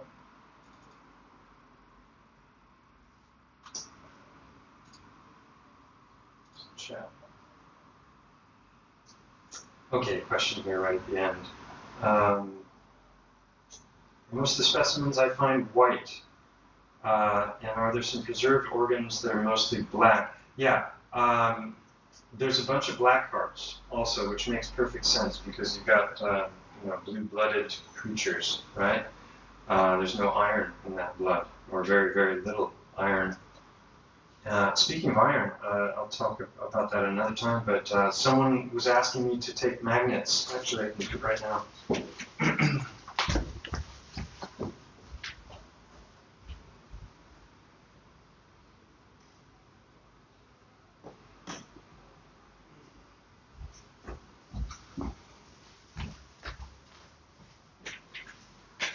Okay, I have to keep this thing away from everything. I had two of these. This is one of these super powerful neodymium magnets, and I was keeping them on the. This is a funny story, but I was keeping them on the refrigerator for safekeeping, keeping them separate because once they go together, I can't even get them apart. They're so powerful, So one time I was going to very gently put it on the refrigerator door, and the magnet was so powerful that the other magnet was there, and it opened the door, and so the door came towards me, and then the two magnets got really close together, and they jumped at each other, and my finger got caught in the middle. I'm lucky I didn't lose the end of my finger. I got really cut up. And when the magnets hit, they just exploded into these really, really sharp fragments. So be careful with these things. They're dangerous. Another time I had one on the countertop, and I had it a little too close to my stove, and it went zoom, and it was attracted to metal inside the stove because it's a glass top, so it broke the glass top. I think I would have learned already by then. Then another time it was on the countertop and it went over to the sink. So yeah, I'm super careful with these. Don't get them anywhere near your technology either, right? If you this is a great way to wipe a hard drive or a phone. Anyway, the reason I brought this out is because I can't remember who, but somebody was asking me to take the iron ore and to see if there was any attraction, and I could feel just the faintest attraction, and I was surprised because it seems like a lot of iron when you see the iron ore clumps, and so I thought it would be an immediate, and powerful attraction, but it wasn't. It's just very faint and subtle. You can feel just a slight pull, but it's not like boom. And I was confused by that, and I talked to Cami Nodell, and she was explaining to me why. I'll go over that in another live stream because she's got some text that she wrote to me explaining some of the different aspects of it. But that was, somebody really wanted me to do that and asked me a few times, and yeah, so it does attract, but it's very, very, very light attraction, and that's quite simply because it's a very light content of iron in here, even though it's red. It doesn't take a lot of iron to create that red quality. I mean, if you think about blood, how much iron is in the blood that's red versus in the blood that's not red? It can't be a ton, right? So I'm going to put that back safely. I keep them separate now, and I've learned my lesson and almost lost a fingertip.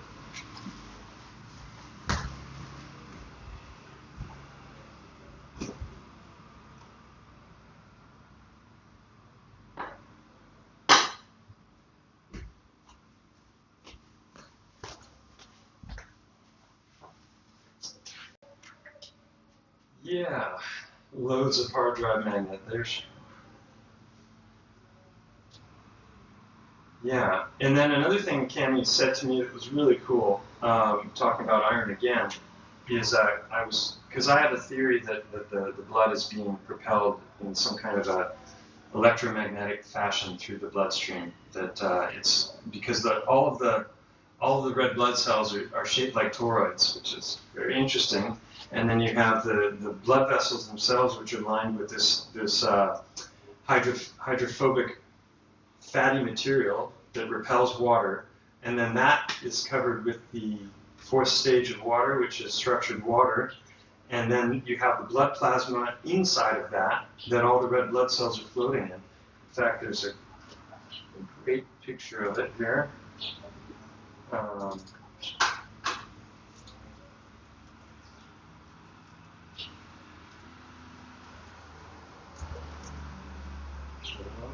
Let's see if I can find it. Yeah, so if you look at blood, this is the composition of blood. 55% plasma, which is made of long-chain fatty acids. And I've shown that in a bunch of videos. But basically, when you're looking at almond, olive oil, egg, fat, all of these are made of long-chain fatty acids, and they all have that yellow color to them. And then the blood itself is also more than half plasma. So I think with this toroidal shape, and then I showed a picture earlier in the live stream of a capillary with, I mean, the capillary is big enough for a single red blood cell. Think about that. Like once it gets down to the outer ends of our circulatory system, it's like literally one blood cell at a time. It's pretty fascinating. So anyway, I was asking Cami about that with blood and the whole idea of this electromagnetic propulsion. It's either that or maybe some kind of a quantum locking. Who knows? Somebody smarter than me will have to look into that. But then she was saying, yeah, blood is very much a ferrofluid, and there's an awesome video by Ken Wheeler where he decided to make one of these ferrocells for viewing the electromagnetic field, and he just took a couple drops of blood and sandwiched it between two different optical grade lenses that are perfectly flat. And so you get this micron thin layer of blood or ferrofluid, whichever you use, and then seal that so that it doesn't dry out, so that it continues to be fluid and move around, and then you have LED lights surrounding it. And so when you look down through that with the LED lights illuminating the fluid, if you put a magnetic field near it, you can see the magnetic field. And so when Ken Wheeler did this, it's amazing. He was absolutely blown away because he did it live streaming. He'd never done it before, and it made the ferrofluid look boring. It was way better. So blood is a far better ferrofluid for visualizing magnetic fields than ferrofluid. Interesting. So I feel like I'm starting to feel like what's his name?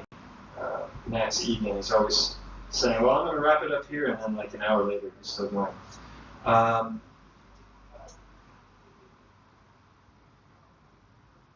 Yeah. Pics of the toroid cells. Yeah. I think that, yeah, I mean, you can set, let's see, I've got that here in my fixed sort.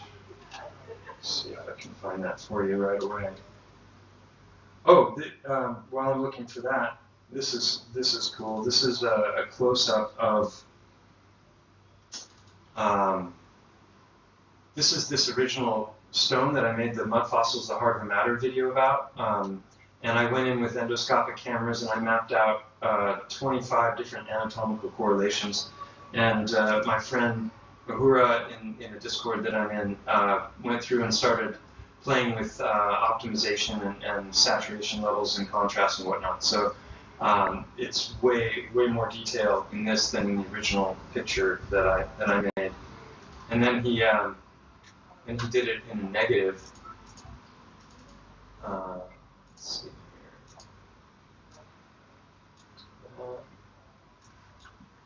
There we go.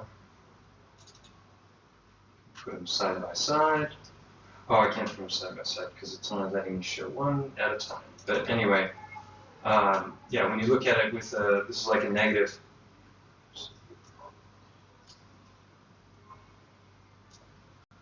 All kinds of additional detail comes out that you wouldn't have seen otherwise. So there's a lot of ways to look at all of this stuff. You know, the chemical side of things is definitely not my forte. You know, Lenny and Bernie and you guys, you'll have to work all that out. But when Ahura looked at this, he's a materials specialist. When it comes to engineering, he's looking at like you know, microscopic flaws in machinery that can't have any flaws because it'll fall apart if it does. And he's saying that based on what he's seeing here, to him this looked like it grew, not something that was just formed by some kind of compression of material. You look at hearts. There was so much correlation. Just you could literally talk your ears off for hours and hours and hours. But yeah, so once again, everybody, thank you so much for being here. And if you're still here, we'll do the scan soon. It takes me a little time to get everything set up because this is actually my my office, the Heartstones, my adjusting table. This is actually the waiting room I'm in right now, and a bit of my artwork on the walls. So I have to pull all of this stuff out and put it back in each time I'm gonna do something like this. So it's a bit of work. Yeah. So thanks for joining, everybody. Peace, love, harmony, and yeah, go out and do some investigation yourself. See if you can find some of these Heartstones. I'm going to show, once I get my folders in order, I've got tons of examples that people have sent to me. I posted in the chat earlier the link to the Telegram channel. There's a chat there where you guys can share your findings. There's no real rules. It's just if people are going to make claims about things, I'd like them to post anatomical correlations so that they don't just look like crazy staring at stones making radical claims. Yeah, so I've you know, whether it's technology or just biogeology on a smaller scale, that's there for everyone to participate in. And sometimes I get overwhelmed with social media, so I'm not always there, but there are some moderators, and if one or two of you would also like to be a moderator, the more the merrier. And yeah, so in the meantime, any donations that are coming in will go towards a drone at some point, and then I got to teach myself how to use it, and we'll get some really amazing footage of some of the, especially Montgo, but some of the other mountains in the region. So, until next time, I'm not sure even how to stop this in OBS. Anybody know? Stop streaming. There we go. Bye. Keep your heart soft. It'll work better that way.